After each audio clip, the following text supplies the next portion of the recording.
Good morning students. आज आपके सामने class +1 subject political science chapter 9 शांति, इस विषय पर जो है डिस्कस किया जाएगा। सभी बच्चों ने जो है ध्यानपूर्वक सुनना है। इसमें जो आपको पहले दो नंबर के प्रश्न समझाए जाएंगे, लॉन्ग क्वेश्चन समझाया जाएगा, तो सभी बच्चों ने ध्यानपूर्वक सुनना। शांति को परिभाषित कीजिए। साधारण अर्थ में शांति का अर्थ युद्ध रहित अवस्था से लिया जाता है। तो सिंपल वर्डों के अंदर जो शांति का अर्थ लिया जाता है वो युद्ध रहित व्यवस्था से जो है लिया जाता है।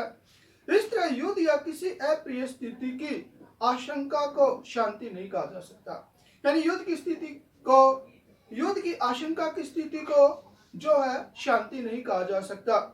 अतः शांति को हम युद्ध, दंगा, नरसंहार, कत्ल या सामान्य शारीरिक प्रहार सहित सभी प्रकार की हिंसक स्थितियां संघर्षों के अभाव के रूप में परिभाषित कर सकते हैं।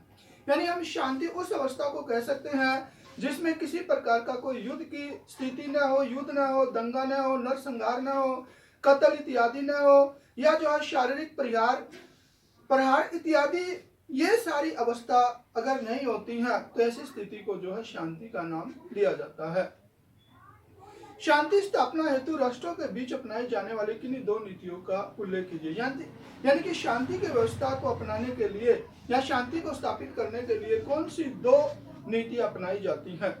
एक दूसरे राष्ट्रों के आंतरिक मामलों में हस्तक्षेप न करना, यानी कि राष्ट्र आपस में जो है एक दूसरे के मामलों में किसी प्रकार का इंटरफेयर नहीं करेंगे।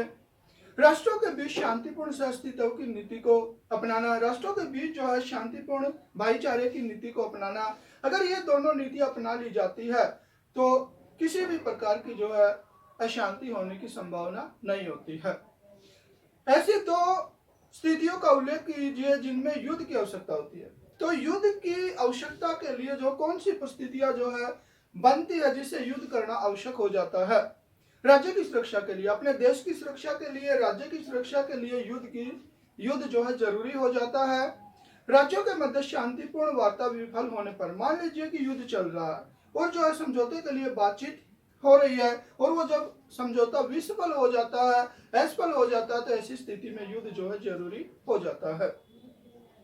वर्तमान समय में विश्व शांति को बढ़ावा देने में कौन सा अंतरराष्ट्रीय संगठन भूमिका निभा रहा है। आज संसार के अंदर शांति की स्थापना में जो है कौन सा संगठन जो महत्वपूर्ण भूमिका निभा रहा है, ये जो है संयुक्त राष्ट्र संघ जो है महत्वपूर्ण भूमिका निभा रहा है। अंतरराष्ट्रीय शांति की स्थापना के लिए अपनाए जाने वाले किन्हीं दो साधनों का उल्लेख कीजिए। यानी इंटरनेशनल लेवल पर शांति की स्थापना करने के लिए कौन कौन से जो है साधन अपनाए जा रहे हैं। सामूहिक सुरक्षा की व्यवस्था, यानी कि ग्रुपों के अंदर जो है सामूहिक सुरक्षा की व्यवस्था की जाती है। और अंतरराष्ट्रीय कानून के माध्यम से भी जो है मतलब अंतरराष्ट्रीय शांति की स्थापना के लिए प्रयास किए जा रहे हैं। अंतरराष्ट्रीय विवादों के शांतिपूर्ण समाधान के किन्हीं दो उपायों का उल्लेख कीजिए। यानी कि अंतरराष्ट्रीय शांति की स्थापना करने के लिए कौन से दो उपाय किए जाने चाहिए। राष्ट्रों के बीच परस्पर बातचीत द्वारा, यानी कि देशों के बीच में आपसी बातचीत के माध्यम से जो है शांतिपूर्ण समाधान किया जा सकता है। संयुक्त राष्ट्र संघ की सुरक्षा परिषद के द्वारा, संयुक्त राष्ट्र संघ की जो सुरक्षा परिषद है वो जो है संसार के अंदर जो है शांति की स्थापना के लिए प्रयास करती है, समाधान करती है। भारत विश्व शांति को क्यों आवश्यक मानता है, कोई दो कारण बताइए। यानी संसार के अंदर जो है शांति की स्थापना को भारत क्यों जरूरी मानता है। भारत का मानना है कि विश्व शांति कायम रहने पर ही तीव्र आर्थिक विकास की संभावना बढ़ सकती है। भारत का यह मानना है कि संसार के अंदर जब तक शांति की स्थापना रहेगी तभी जो है वर्ल्ड के अंदर विकास संभव हो पाएगा। भारत गांधी दर्शन के प्रभाव के कारण भी विश्व शांति को आवश्यक मानता है। यानी कि गांधी दर्शन, गांधी जी के जो सिद्धांत है, इसके माध्यम से भी जो भारत के द्वारा वर्ल्ड के अंदर शांति की स्थापना मानना जरूरी बताया गया, या इसके लिए जो संसार के अंदर शांति की स्थापना जरूरी है। विश्व में शांति स्थापित करने के लिए हिंसा की आवश्यकता नहीं, कोई दो तर्क दीजिए। राष्ट्रों के बीच शस्त्रों के प्रतिस्पर्धा से विश्व में भय एवं हिंसा का वातावरण उत्पन्न होगा। यानी कि राष्ट्रों के बीच में हथियारों की प्रतिस्पर्धा होने से क्या है कि विश्व के अंदर जो है भय का वातावरण बना रहेगा, हिंसा का वातावरण उत्पन्न हो जाएगा, जिससे विश्व शांति को गहरा झटका लगेगा, जिससे कि संसार के अंदर जो है शांति नहीं बनी रह सकती। संयुक्त राष्ट्र संघ भी राष्ट्रों के बीच विवाद को हिंसापूर्ण तरीकों से नहीं बल्कि शांतिपूर्ण तरीकों से, जैसे वार्ता, मध्यस्थता, न्यायिक निपटारे आदि का अपनाने पर ही बल देता। तो संयुक्त राष्ट्र संघ के द्वारा भी जो है संसार के अंदर जो झगड़े होते हैं उन्हें निपटाने के लिए जो है शांतिपूर्ण तरीकों का प्रयोग करता है, जिसमें जैसे आपस में वार्तालाप के द्वारा, मध्यस्थता के द्वारा, न्यायिक निपटारे के द्वारा, इन सब बातों के ऊपर जो है बल देकर शांति स्थापित करने की कोशिश करता है। अंतर्राष्ट्रीय शांति को खतरा या चुनौती उत्पन्न करने वाले किन्हीं दो प्रमुख कारणों का उल्लेख कीजिए। आतंकवाद की निरंतर बढ़ती गतिविधियां, यानी कि अंतर्राष्ट्रीय शांति के लिए खतरा है जो आतंकवाद की गतिविधियां जो लगातार बढ़ रही है, जो संसार की शांति के लिए खतरा बनी हुई है। विध्वंस जैविक रासायनिक हथियारों का बढ़ता विकास एवं प्रयोग की आशंका। विध्वंस जैविक हथियार यानी कि विनाश करने वाले जैविक हथियार, रासायनिक हथियार, यानी कि आज के समय के अंदर बहुत ज्यादा मात्रा के अंदर जो हथियार बन रहे हैं जो संसार को नष्ट करने वाले हैं, ये भी जो है शांति की को जो है रोकने में महत्वपूर्ण भूमिका निभाते हैं या जो है शांति को चुनौती देते हैं। अंतर्राष्ट्रीय विवादों के समाधान हेतु कोई 4 शांतिपूर्ण उपाय बताइए। वार्ता यानी बातचीत के माध्यम से शांति स्थापित की सकती, मध्यस्थता के माध्यम से शांति स्थापित की जा सकती है। पंच निर्णय के माध्यम से जो है शांति स्थापित की जा सकती है। जांच आयोग बिठा के जो है शांति स्थापित की जा सकती है। मध्यस्थता से क्या अभिप्राय है? जब दो राज्यों के बीच समस्याओं के समाधान के लिए तीसरा राज्य अपनी सेवाएं अर्पित करता है, दो देश हैं आपस में जिनके बीच में झगड़ा हो गया है और उनको जो है तीसरा राज्य जो है उनकी समस्या को सुलझाने के लिए जो अपनी सेवाएं देता है, दोनों की बातचीत करवाता है, दोनों शत्रु देशों की जो है बातचीत करवाता है, स्वयं भी सम्मिलित होता है और उसके अंदर खुद भी शामिल होता है और समस्या समाधान हेतु सुझाव देता है और जो प्रॉब्लम है, जो समस्या है उसको सुलझाने के लिए जो है मतलब सुझाव भी देता है, तो इसे जो है मध्यस्थता कहा जाएगा। तो बेटा ये दो नंबर के जो आपके प्रश्न है। अब देखिए एक लॉन्ग क्वेश्चन, क्या निशस्त्रीकरण वैश्विक शांति को जन्म दे सकता है? बताइए। या शस्त्रीकरण की प्रवृत्ति विश्व में अशांति को जन्म देती है? क्या आप इससे सहमत है?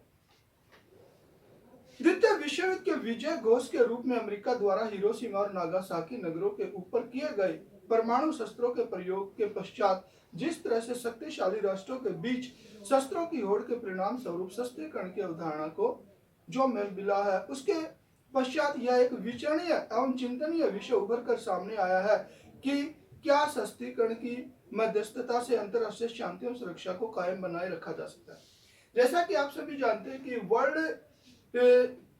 अमेरिका के द्वारा जो है जापान के हिरोशिमा और नागासाकी दो नगरों के ऊपर जो है परमाणु बम गिराए गए हैं, जो जिसकी वजह से जो है राष्ट्रों के बीच में इन परमाणु हथियारों की जो है एक प्रकार से होड़ सी लग गई, अपने राष्ट्रों की सुरक्षा को लेकर परमाणु हथियारों की होड़ सी लग गई है। तो क्या ये परमाणु हथियारों की होड़ है वो वर्ल्ड के अंदर शांति को स्थापित कर सकती है या नहीं कर सकती है? यद्यपि इस प्रश्न के उत्तर में दार्शनिकों में मतभेद पाए जाते हैं, यानी कि ये शांति स्थापित कर सकती है या नहीं कर सकती है, इसके ऊपर जो है विद्वानों के आपस में जो है मतभेद हैं। एक और के पक्षधर का मानना कि शस्त्रीकरण के द्वारा शांति को बनाए रखा जा सकता है। एक और के विद्वान ये कहते हैं कि हथियारों की होड़ के माध्यम से जो है संसार के अंदर शांति को बनाए रखा जा सकता है, क्योंकि इससे स्वयं आक्रमणकारी राष्ट्र भी अन्य राष्ट्रों की शक्ति से भयभीत और आतंकित हो सकता है, क्योंकि जिसने आक्रमण किया है वो भी जो है दूसरे सामने वाले राष्ट्र के पास जो हथियार है उनसे जो भयभीत हो सकता है, आतंकित हो सकता है और युद्ध करने का दुस्साहस त्याग कर सकता है और ऐसी स्थिति के अंदर जो है वो युद्ध नहीं करेगा, तो इससे जो शांति बनने की संभावना होगी। परंतु दूसरी ओर के विरोधी विचार रखने वालों का कहना, किंतु दूसरी ओर के जो विरोधी विचारक है दार्शनिक, उनका कहना है कि शस्त्रीकरण के माध्यम से अर्जित शक्ति का प्रयोग करने की लालसा ऐसे शक्ति संपन्न राष्ट्रों को युद्ध की ओर ले जाने को प्रेरित कर सकती है। यानी कि जो हथियार बनाएंगे तो जिनके ऊपर वो पैसा खर्च करेंगे, यानी कि वो जो है ऐसे हथियारों के प्रयोग की जो उनके मन के अंदर लालसा उत्पन्न हो सकती है, जिसकी वजह से जो है युद्ध की संभावना बढ़ सकती है, जो राष्ट्रों को अशांतिपूर्ण जीवन जीने के लिए बाध्य कर सकती है और वो जो है राष्ट्रों को अशांतिपूर्ण जीवन जीने के लिए मजबूर कर सकती है। इसलिए अशांति की समस्या का समाधान हमारी सभ्यता की संभावनाओं को कम करना या समाप्त करना राष्ट्रों के बीच एक मुख्य उद्देश्य बन गया है। तो जो शस्त्रीकरण है वो जो है एक प्रकार से हमारे जो सभ्यता संस्कृति है कल्चर है उनकी संभावनाओं को कम करना या समाप्त करना राष्ट्रों के बीच जो है एक मुख्य उद्देश्य बन गया है। इस उद्देश्य के लिए शस्त्रीकरण पर अंकुश लगाने के लिए निशस्त्रीकरण और शस्त्र नियंत्रण आदर्श साधन है। यानी जो कल्चर है हमारी वो बची रहे वर्ल्ड के अंदर सभी देशों की, इसके लिए जो हथियारों की ओर पर अंकुश लगाना जरूरी है। निशस्त्रीकरण की धारणा में विद्यमान शस्त्र भंडार को समाप्त करने का निर्णय शामिल है। जो निशस्त्रीकरण की अवधारणा अपनाने की प्रक्रिया आरंभ हुई है, इसके अंदर जो हथियार बनाए हुए हैं उनको एक प्रकार से खत्म करना जरूरी है तथा शस्त्र नियंत्रण की अवधारणा में शस्त्रों के विस्तार तथा अनुचित प्रयोग के लिए भविष्य में शस्त्रों के विस्तार तथा उसके अनुचित प्रयोग के लिए भविष्य में शस्त्रों के उत्पादन को नियंत्रण किए जाने पर विचार शामिल है। यानी निशस्त्रीकरण की प्रक्रिया के अंदर क्या है कि तो हथियारों की होड़ को रोका जाना चाहिए और जो हथियार विनाशक बन गए उनको समाप्त किया जाना चाहिए। यानी कि जो शस्त्र बनाए जा रहे हैं उनके ऊपर एक प्रकार से जो कंट्रोल जरूरी है। अतः निशस्त्रीकरण तथा शस्त्र नियंत्रण दोनों ही युद्ध को रोकने के लिए तथा अंतरराष्ट्रीय शांति और व्यवस्था के विकास के लिए संभव तथा प्रभावशाली साधन माने गए हैं। तो निशस्त्रीकरण तथा शस्त्र नियंत्रण जो है एक प्रकार से संसार के अंदर शांति बनाए रखने के लिए, युद्धों को रोकने के लिए जो एक प्रकार से प्रभावशाली साधन माने गए हैं। परंतु यहाँ निशस्त्रीकरण और शस्त्र नियंत्रण को शांति कायम करने के लिए उपयोगी साधन के रूप में सिद्ध करें। इससे पूरा विश्व के अनुरूप शस्त्रीकरण की अवधारणा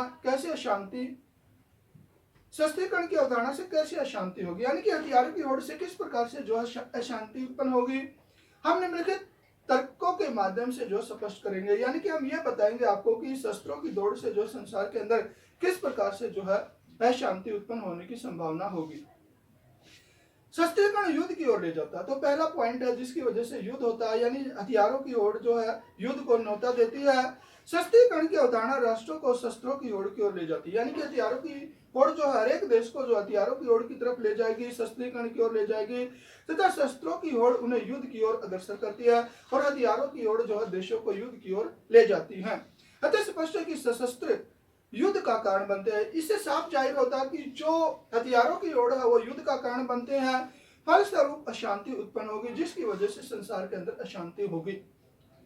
शस्त्रीकरण सैन्यवाद को प्रोत्साहित करता है। शस्त्रीकरण की अवधारणा से राष्ट्रों में राजनीतिक रूप से सैन्यवाद की प्रवृत्ति की जन्म लेती है, यानी हथियारों की ओर से जो है देशों के अंदर सैन्यवाद को बढ़ावा मिलता है।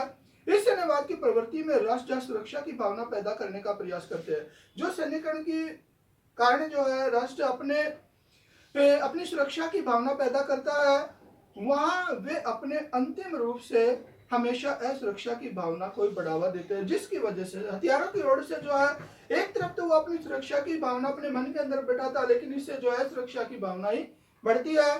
परिणाम स्वरूप राष्ट्रों के बीच परस्पर शत्रुता तथा ईर्ष्या की भावना उत्पन्न होती है। हथियारों की ओर से जो है राष्ट्रों के बीच में आपसी बैर भाव, ईर्ष्या इत्यादि की भावना उत्पन्न होती है और जिसकी परिणति शस्त्र मुठभेड़ और युद्ध के रूप में होती है और जिसकी वजह से जो है युद्ध का रूप ले सकती है आपस में।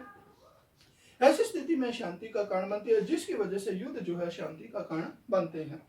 शस्त्रीकरण से शस्त्रों के प्रयोग की इच्छा शक्ति जागृत होना, यानी शस्त्रीकरण हथियारों की जो होड़ रही है इससे जो हथियारों का प्रयोग करने की इच्छा भी जाहिर होगी। यह भी एक सामान्य सच्चाई है कि राष्ट्रों के द्वारा शस्त्रों के विकास और विस्तार पर किए जाने वाले भारी खर्चे के औचित्य को सिद्ध करने के लिए राष्ट्रीय नेतृत्व उनका प्रयोग करने के लिए सदैव तत्पर रहता है। यानी कि हथियारों के ऊपर जो पैसा खर्च किया जाता है वो सही खर्च किया या नहीं किया है, इस बात की जांच पड़ताल करने के लिए भी जो है हर राष्ट्र जो हमेशा तैयार रहता है। इस प्रकार राष्ट्र द्वारा शस्त्रों के प्रयोग की प्रवृत्ति ही संघर्ष, युद्ध तथा अशांति को जन्म देती है। इस तरह राष्ट्रों के द्वारा जब उनका प्रयोग किया जाता है हथियारों का, तो उससे जो है युद्ध, विध्वंस और अशांति का वातावरण फैलेगा। शस्त्रीकरण छोटे राज्यों में भय उत्पन्न करता है। शक्तिशाली राष्ट्रों के बीच बढ़ती शस्त्रों की प्रतिस्पर्धा से शस्त्रहीन और छोटे राज्यों में भय, आतंक की प्रवृत्ति देखने को मिलती है। जो बड़े बड़े देश है जिन्होंने हथियारों का जो बहुत ज्यादा बना लिए हैं, जिसकी वजह से छोटे राष्ट्रों के मन के अंदर जो है एक प्रकार से भय और आतंक का माहौल जो है पैदा हो जाता है। इसके अतिरिक्त शक्तिशाली राष्ट्र भी कई बार अनावश्यक राजनीतिक हस्तक्षेप के द्वारा छोटे रास्तों पर अपना आधिपत्य जमाने की कोशिश करते हैं। कई बार ऐसा भी देखने मिला है कि जो शक्तिशाली राष्ट्र है वो उनके राजनीतिक मामलों में इंटरफेयर करता है और जो अपनी धाक जमाने की कोशिश करता है। ऐसी स्थिति राष्ट्रों को तनाव युद्ध की ओर ले जाती है। तो ये स्थिति जो है राष्ट्रों को युद्ध की ओर ले जाती है, तनाव की ओर ले जाती है, जिसकी वजह से संसार में अशांति बढ़ती है। अतः उपर्युक्त वर्णन से स्पष्ट है कि राष्ट्रों के बीच शस्त्रों की अनियंत्रित तथा आंधी दौड़ के परिणाम स्वरूप विश्व में तनाव, भय व अशांति की प्रबल संभावनाएं उत्पन्न होगी। तो ये सारी बातें देखने के बाद ये साफ जाहिर होता है कि विश्व के अंदर ये जो है तनाव को, भय को, अशांति को जो है बढ़ावा देगी। इसलिए ऐसी स्थिति का निराकरण केवल शस्त्रीकरण के स्थान पर समस्याओं को शांतिपूर्ण ढंग से अपनी सद्भावना, सहानुभूति से सुलझाने का ही दूसरा नाम है। तो इन सब बातों को देखते हुए भाई जैसे शस्त्रीकरण के माध्यम से जो है भय, तनाव, अशांति का वातावरण बनेगा, इसके स्थान पर हमें जो है समस्याओं को शांतिपूर्ण ढंग से सुलझाने की कोशिश करनी चाहिए। निशस्त्रीकरण के संबंध में निम्नलिखित दो आधारभूत संकल्पनाएं स्वीकार की जाती हैं। नंबर 1, परमाणु युद्ध का भय एवं विश्व के सभी राष्ट्रों में शांति बनाए रखने की प्रबल एवं वास्तविक इच्छा तथा भय की शस्त्र ही युद्ध को जन्म देते हैं। तो परमाणु युद्ध का भय एवं विश्व के सभी राष्ट्रों में शांति बनाए रखने की प्रबल एवं वास्तविक इच्छा, यानी कि अपने देशों के अंदर जो है शांति बनाए रखने की जो वास्तविक इच्छा है तथा भय कि शस्त्र ही युद्ध को जन्म देते हैं। इस बात का कि जो हथियार है वही जो है युद्ध को जन्म देते हैं।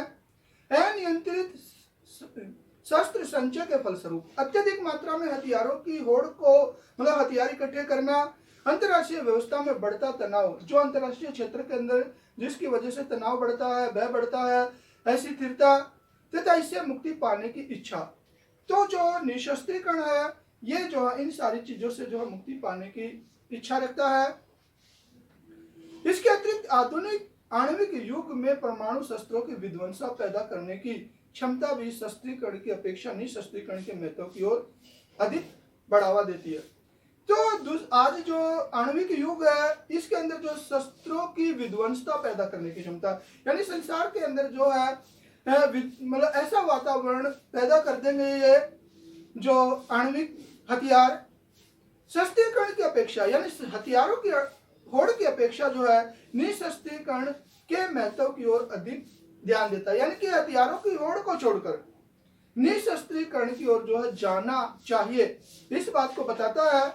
अंत में यह कहा जा सकता है कि शस्त्र युद्ध मानवीय साधनों की व्यर्थ बर्बादी करते हैं। यानी हथियारों की होड़ के ऊपर जो पैसा खर्च किया जाता है वो संसार के देशों का जो है व्यर्थ पैसा नष्ट करता है तथा मानवता को अनैतिक कार्य करने की ओर ले जाते हैं। और ये जो शस्त्रों की ओर है वो मानव को जो है गलत कार्य करने की तरफ लेके जाते हैं। इसलिए निशस्त्रीकरण एक ऐसा साधन है, इसलिए जो हथियारों की ओर पर नियंत्रण है, निशस्त्रीकरण भी ऐसा साधन है जो शांति, सुरक्षा, समृद्धि और आत्म सुरक्षा की स्थिति उत्पन्न कर सकता है, जो संसार के अंदर शांति बनाए रख सकता है, समृद्धि फैला सकता है और राष्ट्रों के बीच में जो है सुरक्षा की भावना पैदा कर सकता है। तो वो हथियार जो है शस्त्रीकरण न होकर निशस्त्रीकरण है, यानी कि जो हथियारों की लगातार होड़ बढ़ रही है उसके ऊपर कंट्रोल करना, नियंत्रण करना जो है शांति को स्थापित कर सकता है। तो बच्चों आज आपके सामने कुछ प्रश्न 2-2 नंबर थे, एक प्रश्न लॉन्ग समझा है, सभी बच्चों ने ध्यानपूर्वक सुनना है और इसको जो है कॉपी में भी लिखना है। धन्यवाद।